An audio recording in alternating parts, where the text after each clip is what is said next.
Buenas tardes, hermanos. Vamos a continuar con nuestra escuela de formación cristiana. La bendición de nuestro Dios continúa en medio de nosotros. Y hoy, hermanos, queremos invitarles a que reflexionemos bajo el tema completos en Cristo Jesús. Es el momento de nuestra escuela de formación cristiana, la cual se está basando en el manual El Sacerdocio Universal de los Creyentes. Hoy veremos la lección 44 y el tema es completos en Cristo Jesús. Nuestra lectura bíblica, hermanos, la encontramos en el libro de Colosenses, capítulo 2, versículos 6 al 23. Les voy a invitar que si me pueden seguir en esta lectura, y la voy a hacer de forma audible. Colosenses capítulo 2, versículos 6 al 23. La palabra de nuestro Dios dice así: Por tanto, de la manera que habéis recibido al Señor Jesucristo, andad en Él, arraigados y sobreedificados en Él, y confirmados en la fe, así como habéis sido enseñados, abundando en acción de gracias. Mirad que nadie os engañe por medio de filosofías y huecas sutilezas, según las tradiciones de los hombres, conforme a los rudimentos del mundo, y no según Cristo, porque en Él habita corporalmente toda la plenitud de la deidad, y vosotros estáis completos en Él, que es la cabeza de todo principado y potestad. En Él también fuisteis circuncidados con circuncisión no hecha a mano, al echar de vosotros el cuerpo pecaminoso carnal en la circuncisión de Cristo, sepultados con Él en el bautismo, en el cual fuisteis también resucitados con Él, mediante la fe en el poder de Dios que le levantó de los muertos. Y a vosotros, estando muertos en pecados y en la incircuncisión de vuestra carne, os dio vida juntamente con Él, perdonándonos todos los pecados, anulando el acta de los secretos que había contra nosotros, que nos era contraria, quitándola de en medio y clavándola en la cruz, y despojando a los principados y a las potestades, los exhibió públicamente, triunfando sobre ellos en la cruz. Por tanto, nadie os juzgue en comida o en bebida, o en cuanto a días de fiesta, luna nueva o días de reposo, todo lo cual es sombra de lo que ha de venir, pero el cuerpo es de Cristo. Nadie os prive de vuestro premio afectando humildad y culto a los ángeles, entremetiéndose en lo que no ha visto, sanamente hinchado por su propia mente carnal, y no haciéndose de la cabeza, en virtud de quien todo el cuerpo, nutriéndose y uniéndose por las coyunturas y ligamentos, crece en el crecimiento que da Dios. Pues si habéis muerto con Cristo en cuanto a los rudimentos del mundo, ¿por qué, como si vivieseis en el mundo, os sometéis a preceptos tales como: no manejes, no gustes, ni aun toques, en conformidad o mandamientos y doctrinas de hombres, cosas que todas se destruyen con el uso? Tales cosas tienen a la verdad cierta reputación de sabiduría, en culto voluntario, en humildad y en duro trato del cuerpo, pero no tienen valor alguno contra los apetitos de la carne. Amén. Oremos, hermanos. Bendito Padre Celestial, gracias, Señor, te damos por el privilegio, Señor, que nos das de estar completos en ti. Gracias, Padre Santo, por tu obra maravillosa en la cruz, en sacrificio, muerte, sepultura, pero Padre Santo, resurrección en victoria. Gracias, Padre Santo, porque ahí es donde encontramos nuestra verdad, nuestra realidad. Te suplicamos, Señor, que como iglesia podamos despertar a tu palabra, entenderla y ponerla en obra. Ven, Señor, quédate con nosotros. En Cristo Jesús te lo pedimos. Amén y amén. Qué interesante, hermanos, qué capítulo de la palabra de Dios, Pablo hablando a los colosenses. Y hoy también Pablo nos hace una exhortación a la iglesia de hoy en día. El apóstol Pablo nos invita a seguir adelante diciendo, es la exhortación de Pablo, por tanto, de la manera que habéis recibido al Señor Jesucristo, andad en Él, arraigados y sobreedificados en Él y confirmados en la fe. Versículo 6 y el versículo 8 dice, mirad que nadie os engañe por medio de filosofías y huecas sutilezas, según las tradiciones de los hombres, conforme a los rudimentos del mundo. Qué importante exhortación la de Pablo hacia la iglesia de Colosas, pero es una exhortación que hoy seguimos viviendo. Hay tantas cosas que amenazan la vida de la iglesia hoy en día, que este mensaje, esta carta de Pablo a la iglesia de Colosas es una carta de alguna forma, hermanos, vital e importante, y es una carta que está para los días que estamos viviendo precisamente. Mirad que nadie os engañe. ¿Cuáles son las amenazas falsas a las que se refiere Pablo? Bueno, hoy mucha gente nos comenta de una gran variedad de creencias a las que se están acercando y les da una satisfacción o les hacen sentir bien y nos invitan a estar bien como ellas, y muchos les creemos o les creen a estas invitaciones. En lugar de que nosotros prediquemos el Evangelio, mejor escuchamos la palabra de nuestros vecinos, la palabra de nuestros compañeros en el puesto laboral, y ellos nos dicen que para reducir el estrés te invitan a participar de yoga o un tipo de meditación. Y lamentablemente nuestro espíritu es débil y mucha gente está creyendo en esto. Un amigo te invita a dejar tus pendientes en las manos de un curandero. Y estamos pasando la voz hoy en las redes sociales de cadena en cadena. Hay alguien que llega a tu casa para hablarte del fin del mundo y te desmoronas. La vecina te invita a leer un libro denominado Los poderes desconocidos de la mente. Y mucha gente, hermanos, lamentablemente, está cayendo a estas invitaciones. El predicador que a través de la televisión predica, pare de sufrir, y mejor decidimos no venir al templo. Lamentablemente, todas estas situaciones, hermanos, hoy en día están sucediendo. La lista podría seguir, pero solo nos interesa mostrar la amplia publicación de lo que ahora el mundo llama la mejor respuesta a sus preocupaciones, sin creerles que en Cristo Jesús estamos completos.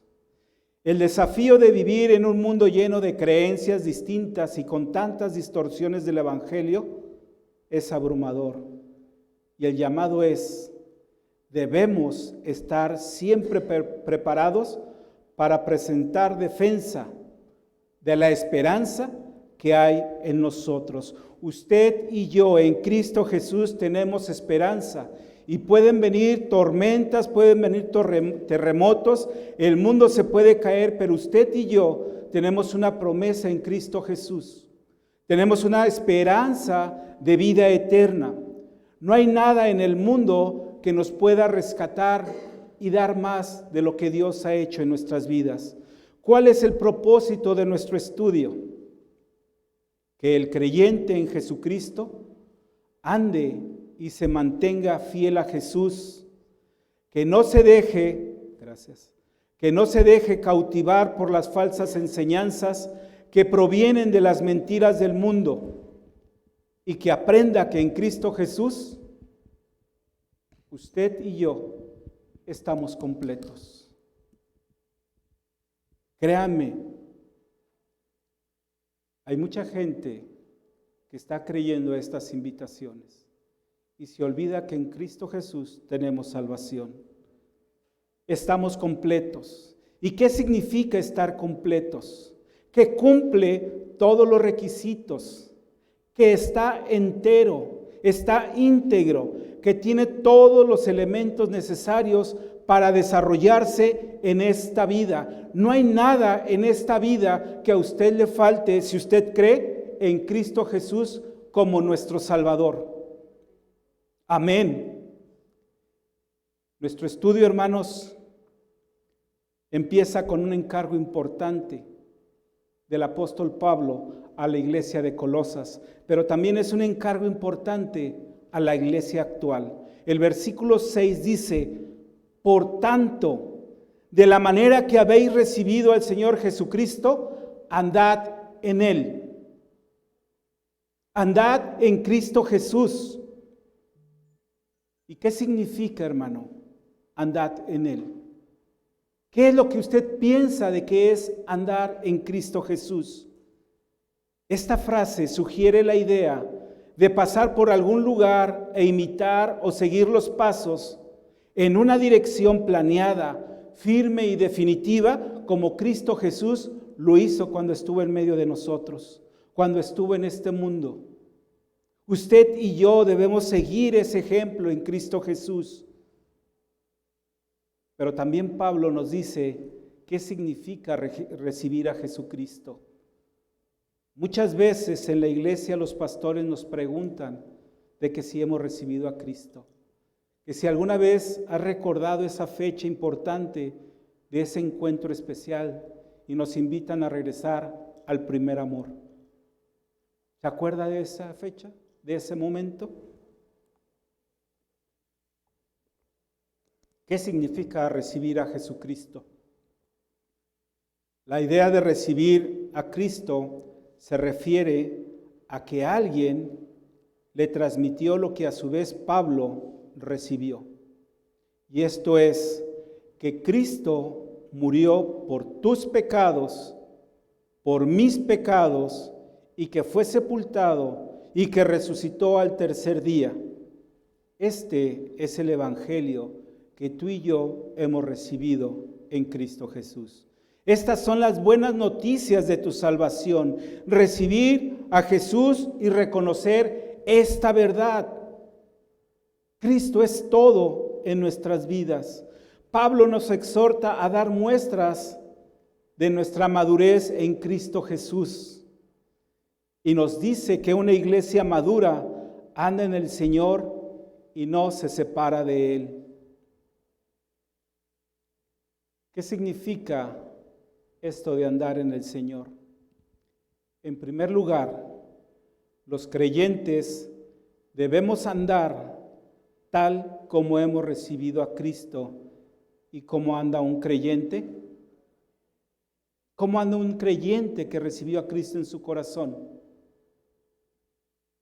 ¿Usted cómo camina por la vida? ¿Usted cómo enfrenta los embates de la vida, las tormentas, las enfermedades, los accidentes? ¿Cómo los enfrenta, hermano? Por fe. Y Pablo nos invita a que andemos por fe. ¿En quién? En aquel que se hizo hombre, en aquel que sufrió por tus pecados y mis pecados, aquel que se humilló siendo Dios, fue crucificado, muerto y sepultado. ¿Usted lo vio? ¿Por qué cree usted? ¿Por qué cree? Porque Dios le ha dado ese don de la fe.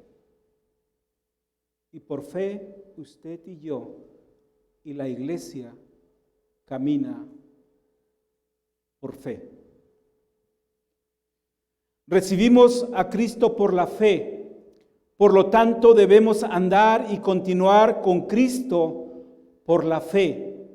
Cuando recibimos a Cristo, confiamos en su justicia y en su muerte para cubrir tus pecados y mis pecados, y esto para ser aceptables ante Dios.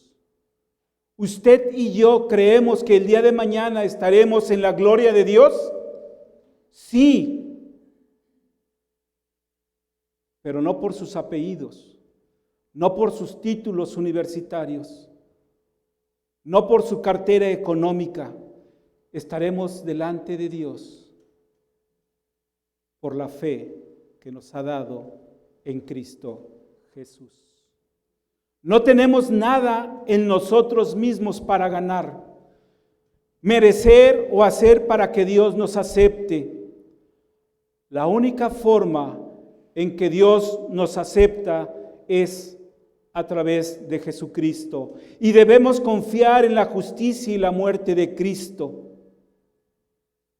Segunda de Corintios capítulo 5 versículo 7 nos dice: porque por fe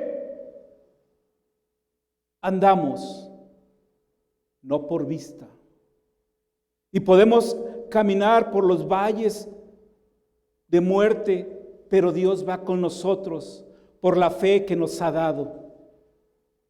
Y si andamos en el Señor, los creyentes recibimos a Cristo como Cristo Jesús, el Señor. Esto es, cuando lo recibimos, lo aceptamos como el verdadero Mesías, Señor del cielo, y lo aceptamos como el Señor de nuestras vidas. ¿Quién es el Señor de sus vidas? Cristo Jesús. Y por ende debemos caminar por sus sendas ante Él como el Señor de nuestras vidas. Y no hay nada en el mundo que pueda llegar a nosotros si no es por Cristo Jesús. No nos equivoquemos, hermanos. No escuchemos aquellas ideologías, aquellas leyes que el hombre está estableciendo el día de hoy por artimañas del enemigo para separarte del Creador del universo.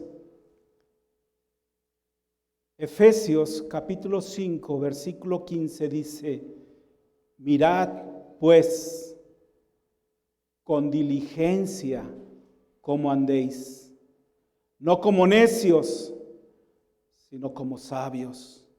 ¿Cómo debemos caminar, hermanos?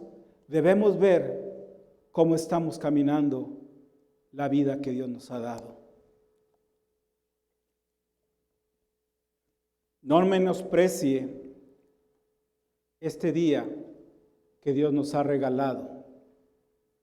No menospreciemos esta oportunidad de haber despertado y poder estar hoy en la casa de Dios.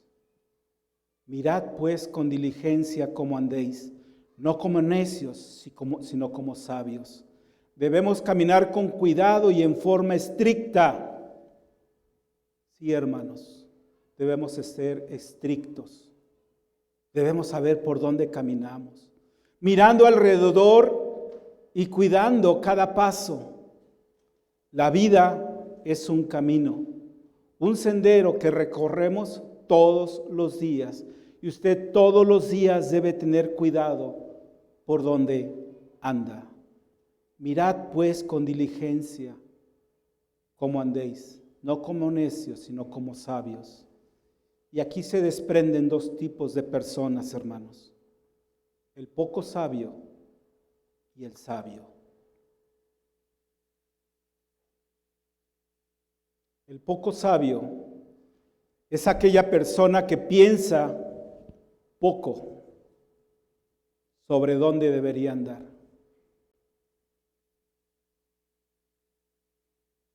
Qué difícil no saber por qué caminos ando.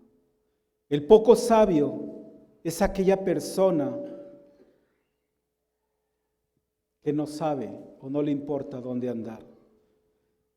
Si comete un error aquí o allá, no le da la importancia que merece, ya que cometer errores son parte de la vida humana. Falso.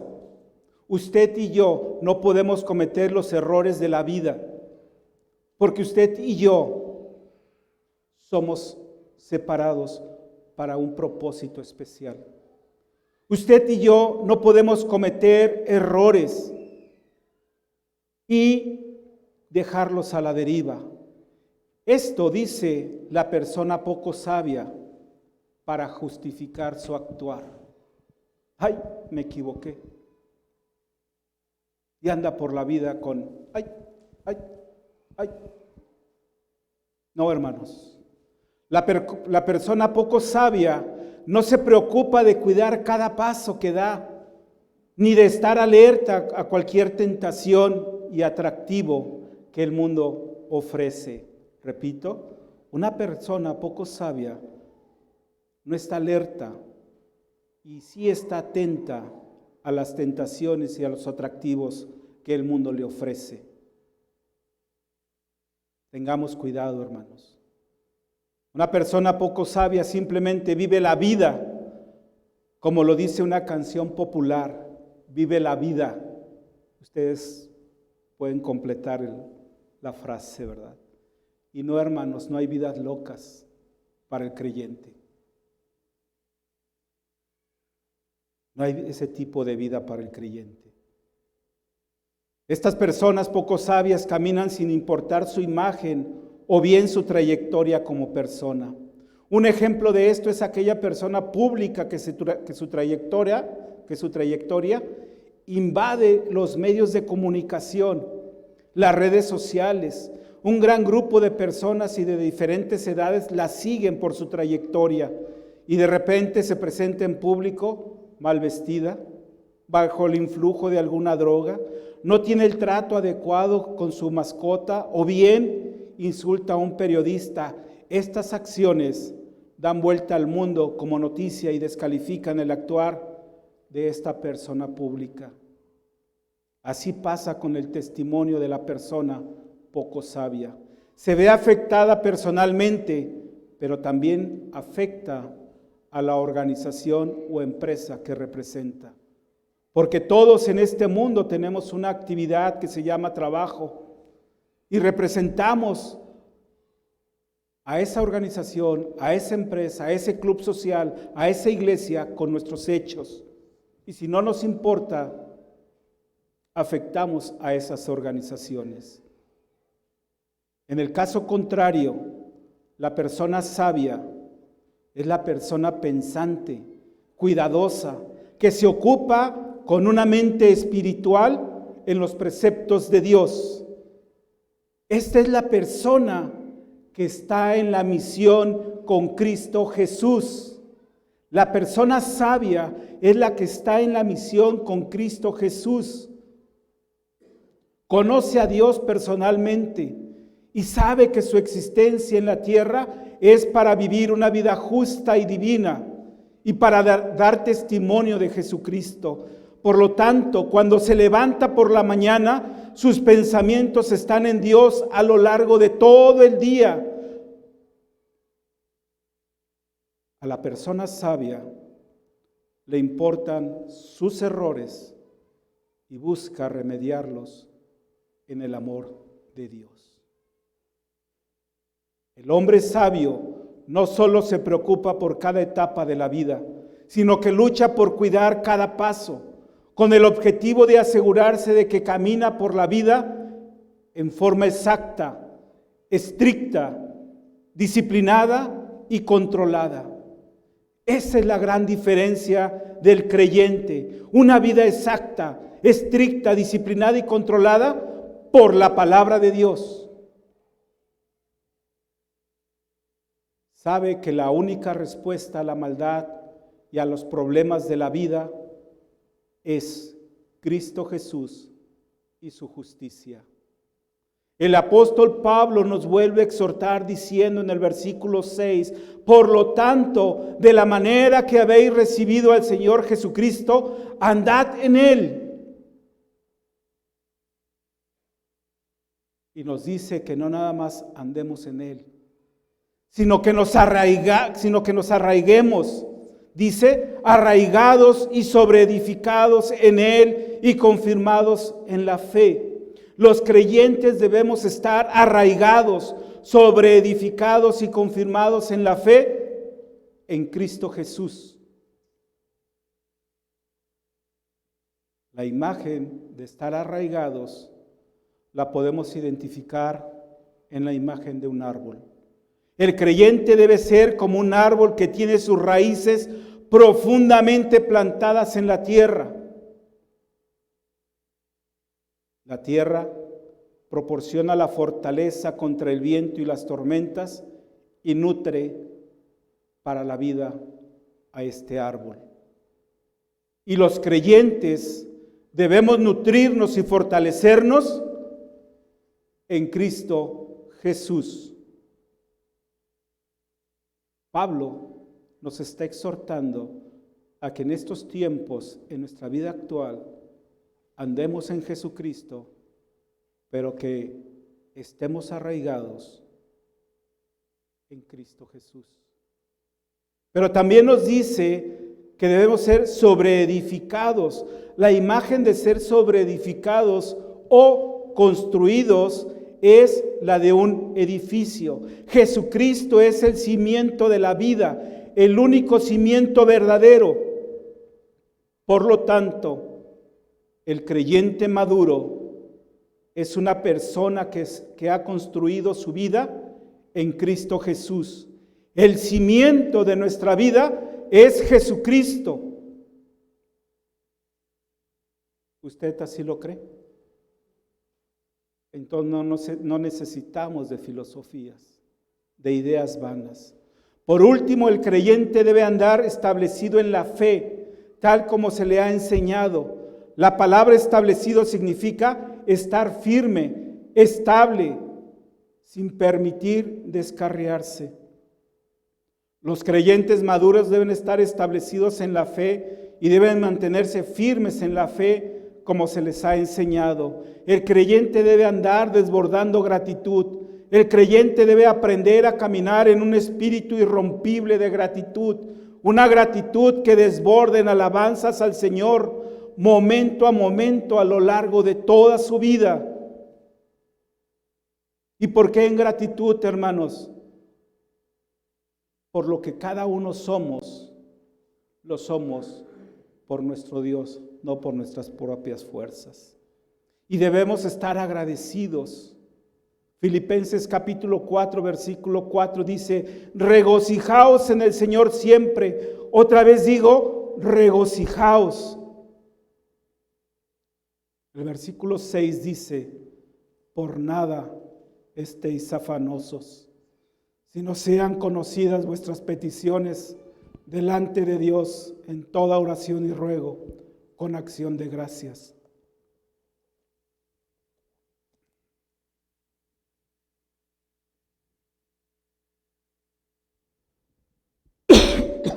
Perdón. Ante esta instrucción y recomendación del apóstol Pablo de vivir en Jesucristo y estar arraigados y sobreedificados en Él, se presenta un gran problema para la iglesia de los colosenses, pero también para nosotros, hermanos. Lamentablemente, la ciudad de Colosas estaba llena de creencias religiosas, de ideas, de conocimientos diversos, filosofías de toda clase, y el problema era que los colosenses podían ser cautivos o secuestrados por las falsas enseñanzas. Las falsas enseñanzas que se enfrentaban los colosenses son las mismas que hoy se presentan en nuestros días, y más en una ciudad como la nuestra, con una gran diversidad de pensamientos y creencias. El versículo 8, Pablo nos dice, o nos advierte mejor dicho, contra la filosofía mundana. Mirad que nadie os engañe por medio de filosofías y huecas sutilezas, según las tradiciones de los hombres, conforme a los rudimentos del mundo. La frase mirad que significa escuchar con atención, tener cuidado, protegernos a nosotros mismos. ¿Por qué? Dice Pablo, nadie os engañe por medio de filosofías. El vocablo engañe significa conducir a alguien hacia la cautividad o la esclavitud. Y hoy el mundo está cautivo y es esclavo del pecado. Y puede tener una vida muy alegre, pero no es la alegría, no es la satisfacción y no es lo que Cristo tiene preparado para usted y para mí. Existen hombres que se encuentran en la búsqueda genuina de la verdad y la realidad, pero se limitan a sí mismos porque están buscando en el universo. Otros tienen ideas insólitas o filosofías con respecto a la verdad y a la realidad, pero se vuelven más interesados en sus propios pensamientos que en buscar la verdad. Por esto los creyentes debemos tener cuidado y protegernos contra estas filosofías mundanas y las ideas falsas que tratan de engañarnos y esclavizarnos. ¿Cuál es el significado de la filosofía mundana? Para el apóstol Pablo, la filosofía mundana es la que sigue las mismas tradiciones que los hombres han seguido a través de los siglos. La filosofía mundana es la que busca la realidad por medio de los rudimentos del mundo. La filosofía mundana toma en consideración únicamente los elementos o materiales de este mundo y en ellos busca las respuestas a la vida. La consecuencia de seguir estas filosofías, estas ideas, es trágica, porque cada elemento de este mundo, cada elemento que en él hay, pasará, se perderá, no será perpetuo. Por lo tanto, si la filosofía humana a sí misma, en los elementos del mundo, no hay solución o respuesta permanente para la vida. ¿Por qué? Porque el hombre y su mundo dejarán de existir. El tema de que el hombre y el mundo dejarán de existir lo podemos encontrar en 2 de Pedro, capítulo 3, del versículo 3 al 18, especialmente en los versículos 10 al 13. No me voy a entretener, hermanos. Si usted quiere profundizar en qué es la filosofía mundana y cuál va a ser el fin de esa filosofía, lea 2 de Pedro, capítulo 3, versículos 3 al 18, especialmente 10 al 13. Y va a descubrir el fin de esta filosofía. Una filosofía que se fundamenta en el mundo no es apropiada para encontrar las respuestas y soluciones pertinentes a la vida. Y Pablo nos dice que somos completos en Cristo Jesús. La realidad y la vida que el hombre busca no está en este mundo. Esta realidad y verdad la encontramos en la persona del Señor Jesucristo. Jesucristo es la fuente de la realidad y la verdad, la presencia del Dios mismo. Pablo dice que ya estamos completos en Jesús, versículos 9 al 10, porque en Él habita corporalmente toda la plenitud de la deidad y vosotros estáis completos en Él, que es la cabeza de todo principado y potestades. Esta verdad rompe o quita cualquier problema de filosofías e ideas del mundo, así como ese legalismo o el misticismo que siempre buscan engañar a la persona, que quieren secuestrar la mente y el corazón del mundo. Este texto claramente nos está diciendo que por la fe, solo en Cristo, ya estamos completos. La palabra plenitud significa lleno, completo, pleno, que ya no le falta nada. Dios es el creador del universo. Él creó el mundo. Entonces la respuesta a la vida y a la creación se encuentran solamente en Dios. Dios es la fuente para entender el mundo. Entonces el mundo no es la fuente para entender a Dios. El mundo no es la fuente para entender a Dios. No escuchemos esas ideologías que el mundo nos está trayendo. Dios es la única fuente para entender a Dios. El glorioso mensaje del Evangelio y de este pasaje es que Dios existe, que en realidad existe y se ha revelado a sí mismo en Cristo Jesús. Jesucristo es la revelación de Dios, la verdad y la realidad de la vida misma. Es su origen, su propósito y su significado. Jesucristo es la verdad. Y tres verdades encontramos en Jesucristo. Cristo es la plenitud de Dios. Cristo es Dios que vino a la tierra. El versículo nos dice, en Cristo habita corporalmente toda la plenitud de la deidad. Todo lo que Dios es, habita en Cristo Jesús. Cristo es Dios en un sentido absoluto, completo y perfecto. Dios el Padre y Dios el Hijo poseen el mismo tipo de ser y naturaleza que Dios. La palabra plenitud significa estar en casa, estar de forma permanente, establecido y presente. Y esto, hermanos, nos indica y nos da la seguridad que la plenitud de Dios ha habitado siempre en Cristo Jesús, antes de que Él viniera a la tierra. Que la plenitud de Dios habitaba en Cristo cuando Él caminaba con cuerpo humano sobre la tierra.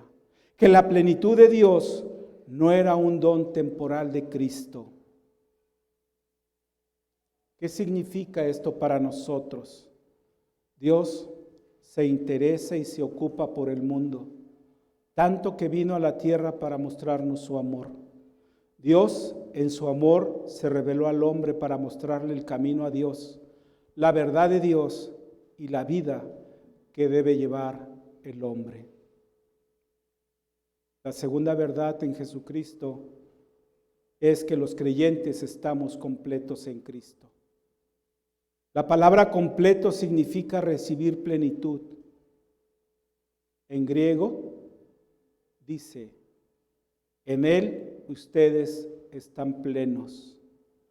Cuando una persona cree verdaderamente y participa de Cristo, recibe la plenitud de Cristo. Con esta plenitud, ¿qué es lo que el creyente ha recibido? Primera de Corintios, capítulo 1, versículo 30. Los creyentes reciben sabiduría, justificación, santificación y redención. Y usted, hermano, es una persona sabia en Cristo Jesús. Pero a veces no entendemos este tipo de sabiduría. La sabiduría que en Cristo Jesús tiene el creyente es aquella con la cual podemos entender a Dios, al mundo y al hombre, el origen, el propósito y el destino final de la creación. Usted es sabio por la palabra de Dios. Usted es sabio porque Dios tiene un propósito para usted. El creyente es y tiene la palabra justificación porque significa que entendemos la maldad del mundo. Usted le dice al mundo que está mal y el mundo le dice que no, el que está mal es usted. ¿Por qué? Porque no tiene esta justificación en Cristo Jesús. Usted entiende la maldad del mundo, tanto el pecado como la muerte. Y sabemos que la única forma de alcanzar la justificación es por medio de Cristo Jesús. Esa es nuestra justificación. Usted vive en Cristo Jesús una santificación. Y esto significa que hemos sido apartados para vivir ante la presencia de Dios, para vivir para Él y servirle a Él. Por eso usted ha sido santificado. Pero también ha sido redimido. Y esto significa que hemos sido salvos de la corrupción y de la muerte y que se nos ha dado vida eterna. ¿Usted cree en esto, hermano? ¿Usted cree que es sabio, que está justificado, que es santificado y que tiene redención en Cristo Jesús? Ese es el Evangelio, hermanos. Esa es la palabra de Dios. Y Pablo nos dice que usted y yo y el creyente estamos completos en Cristo Jesús. La tercera verdad que encontramos en este estudio en Jesucristo es que Cristo es la cabeza de todo principado y potestad. No hay gobernador, no hay autoridad o poder que se levante entre Dios y el hombre. Nada, absolutamente nada se levanta entre Dios y el hombre. La explicación y el destino del hombre y su mundo se encuentran en Jesucristo, solamente en Él. Cristo es el mediador entre Dios y el hombre. Gracias a Cristo Jesús, su muerte y resurrección, el hombre hoy puede acercarse a Dios solamente por medio de Cristo Jesús. Porque de tal manera amó Dios al mundo, que ha dado a su Hijo unigénito, para que todo aquel que en Él cree no se pierda, mas tenga vida eterna. Amén. Que Dios les bendiga, hermanos.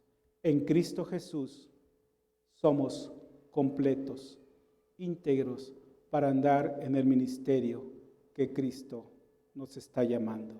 Que Dios le bendiga. Vamos a orar. Bendito Padre Celestial, gracias, Señor, por tu palabra. Gracias, Señor, por ese sacrificio de tu Hijo Jesucristo. Gracias, Padre Santo, por esa cruz. Gracias, Señor. Lamentamos mucho, Padre Santo, los dolores y tormentos que pasó. Pero, Señor, tú tienes un propósito para nuestras vidas. Ayúdanos, Señor, a no despreciar ese sacrificio y aceptar a Cristo en nuestras vidas, aceptar a Cristo en nuestros corazones y caminar y andar, Señor, como solo tú mereces que andemos. Señor, gracias por esa sabiduría. Gracias, Señor, por esa santidad. Gracias, Padre Santo, por esa justificación y redención. Señor, ayúdanos a ser verdaderos hijos tuyos. No nos dejes, Padre Santo, de tu mano. Perdona, Señor, cada uno de nuestras ofensas y nuestros pecados. Perdona, Padre Santo, nuestra indiferencia delante de ti y ayúdanos, Señor, a bendecirte, a honrarte y a glorificarte con nuestras palabras, con nuestros hechos, con nuestras acciones. Ayúdanos a predicar tu evangelio. En Cristo Jesús te lo pedimos. Amén y amén. Que Dios nos bendiga. Amén.